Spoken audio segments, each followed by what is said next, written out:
तो जानो है दो जहानों के, वो तो जानो है दो जहानों के, वो नहीं तो कोई जहां नहीं बड़ा कल होला बिका माली कशफत तुझा हसनत जमीओ खिसालिही सल्लल्लाहु अलैहि व आलिही सल्लल्लाहु अलैहि व आलिही। जिसे चाहा दर पे बुला लिया, जिसे चाहा अपना बना लिया। ये बड़े करम के फैसले, ये बड़े नसीब के बात है।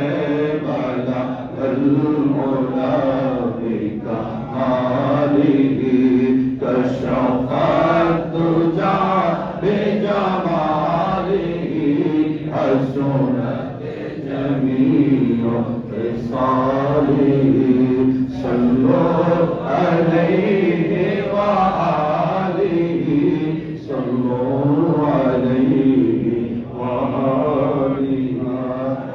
नबी सबसे बाला वाला हमारा नबी।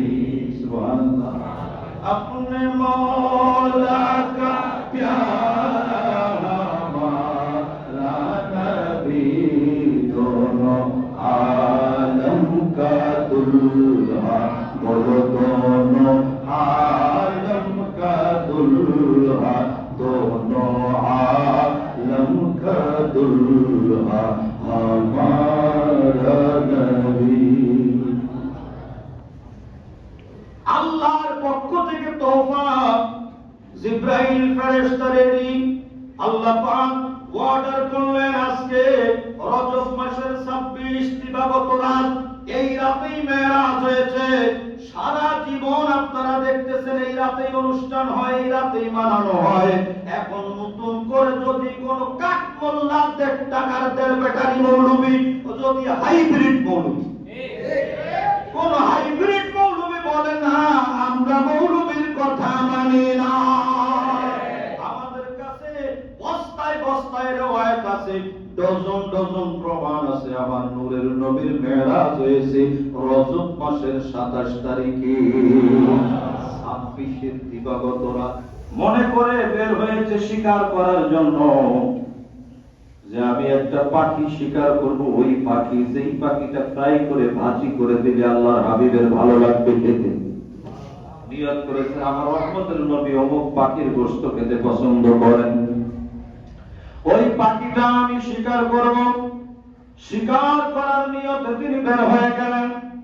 বের হয়ে আল্লাহর মেহেরবানি দয়ার নবীকে খাওয়াবেন বলে আল্লাহর কুদরত হলো সেই পাখি শিকার করতে পেরেছেন। শিকার করে এনে রান্না করে ফ্রাই করে সুন্দর করে খাবার উপযুক্ত করে হাদিয়া নিয়ে আমার দয়াল নবীর দরবারে এসে হাজির হয়ে গেলেন। আল্লাহর হাবিবকে বললেন, ইয়া রাসূলুল্লাহ, বড় আশা করে এই খাবারটা আপনার জন্য এনেছি, আমি নিয়ত করেছি শিকারও পেয়েছি, আপনার জন্য এনেছি, আপনি খাবারটা গ্রহণ করুন। সাহাবীর ভালোবাসা দেখে দয়াল নবী বলেন, আল্লাহ আমি একা একা কেমনে খাবো? তোমার মাখলুকাতের মধ্যে তুমি যাকে বেশি পছন্দ করো তাকে আমার সাথে শরীক করে দাও। আমি একা খাবো না, আমার সাথে তোমার সৃষ্টির মধ্যে তুমি যাকে বেশি, আমি রাসূলের পরে যাকে বেশি তুমি ভালোবাসো। সুবহানাল্লাহ। আল্লাহকে বললেন, আল্লাহ তুমি যাকে আমি রাসূলের পরে তোমার সৃষ্টির মধ্যে ভালোবাসো তাকে একটু আমার কাছে এনে দাও। এতটুকু বলার সাথে সাথে ফাজারিকুল মুরতাজা কাররামাল্লাহু ওয়াজহুল কারীম ইনদা রাসূলিল্লাহ সাল্লাল্লাহু আলাইহি ওয়াসাল্লাম বলেন সুবহানাল্লাহ। বলতে বলতে আমার দয়াল নবী দেখলেন সাথে সাথে ওই জায়গায় মাওলা আলী শের খোদা হাজির। কি বুঝলেন? সব কি বোঝানো যায়? সব বলতে নেই, সব বোঝাতে নেই, কিছু কিছু কষ্ট করে বুঝে নিতে হবে।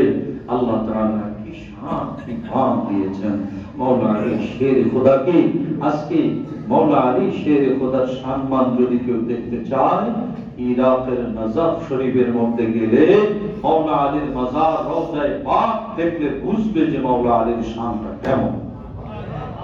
যারা ভিডিও দেখেছেন অনুভব করবেন দেখে দেখে যে শান কাকে বলে। মাওলা আলীর শান, হযরতে মাওলা ইমামে হুসাইন আলী মাকাম ওনার রওজায়ে পাক কারবালার জমিনে যে দেখলে কি শান ও মান আল্লাহ দিয়েছেন।